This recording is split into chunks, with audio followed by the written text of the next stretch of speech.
Olá pessoal, estamos dando início a mais um programa. Nossas ondas sonoras chegam até vocês através da Rádio Escolar IFRN Campus Caicó ou do nosso canal no YouTube Ensaios de Física. Se você ainda não se inscreveu no nosso canal, fica aqui o lembrete. Nos apoie com o seu joinha e compartilhe com a galera.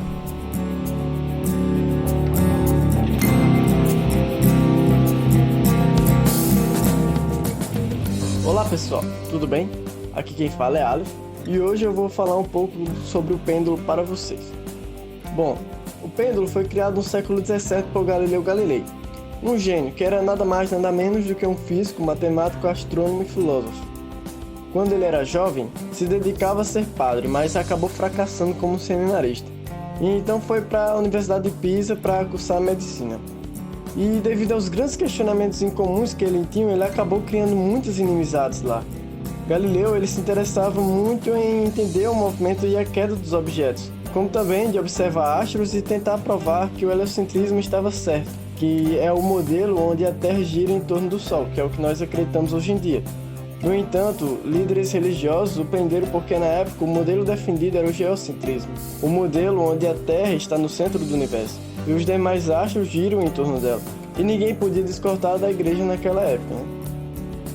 No entanto, foi na igreja que ele fez uma de suas grandes descobertas. Galileu observava um turíbulo, que é um objeto litúrgico que funcionava como acessório, e esse objeto ele balança de um lado para o outro, como um pêndulo, e ficava soltando fumaça, e ele resolveu marcar o tempo dos balanços usando seu pulso, que era um batimento constante de seu coração. Para sua surpresa, cada oscilação demorava exatamente o mesmo número de batidas. Logo depois, Galileu realizou experimentos balançando pêndulos e descobriu que o peso não interfere no tempo de balanço, mas apenas o comprimento do pêndulo. Mas você deve estar se perguntando o que é e como funciona o pêndulo. Bom, pêndulos são pesos ligados a fios presos em um ponto fixo. O movimento de um pêndulo simples envolve ir e vir repetidamente num movimento parcialmente circular. Podemos definir uma grandeza chamada período, que é o intervalo de tempo que o objeto leva para percorrer toda a trajetória e retornar à sua posição inicial. Se você parar para pensar, no pêndulo tem muita física. Já pensou nas forças que agem sobre ele? Sabemos que há uma força-peso puxando o pêndulo para baixo, e há uma força de tração exercida pela corda. Da mesma maneira, se há força, há energia. E nesse caso, estamos falando da energia cinética, que é a energia relacionada ao movimento, e também a potencial, devido à força gravitacional terrestre. E vai uma curiosidade. Você sabia que os primeiros relógios não funcionavam corretamente? Foram a partir dos estudos de Galileu com os pêndulos que o relógio começou a funcionar com maior precisão. Galileu vislumbrou que a oscilação de um pêndulo poderia alternadamente prender e soltar o dente recortado da engrenagem de um relógio, fazendo-o girar a uma velocidade constante. Alguns dos relógios antes de Galileu eram submetidos à luz do Sol. Os relógios solares projetam uma sombra sobre o chão, que lhe informará as horas. Como também as pessoas olhavam para o céu para ter uma noção da hora que podia ser.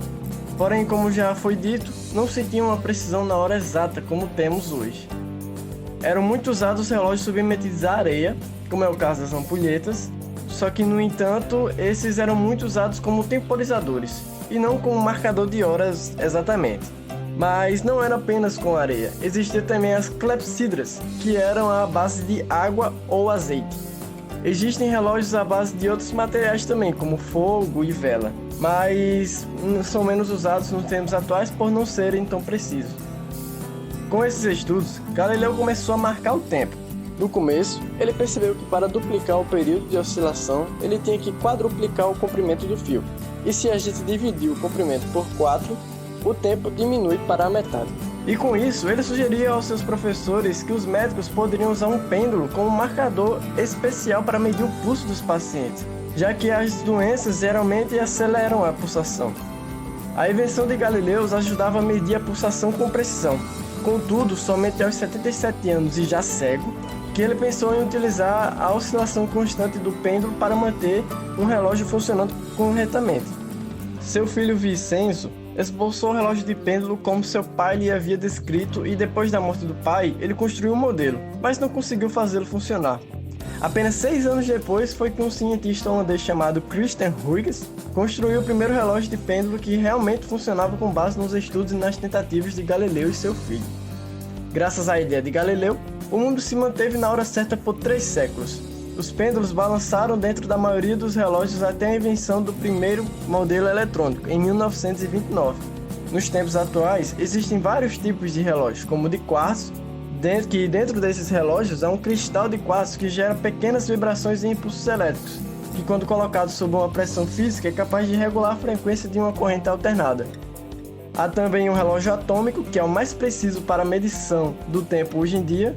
Os relógios atômicos se baseiam nas propriedades de emissão de radiação dos átomos, são aplicados em pesquisas de cunho científico e funcionam da seguinte forma. Quando o oscilador de quartzo gera uma corrente elétrica alternada, produz uma onda luminosa que incide sobre os átomos. Esta onda produz um fluxo contínuo de transições atômicas, com uma frequência precisa, utilizada como padrão na determinação do tempo.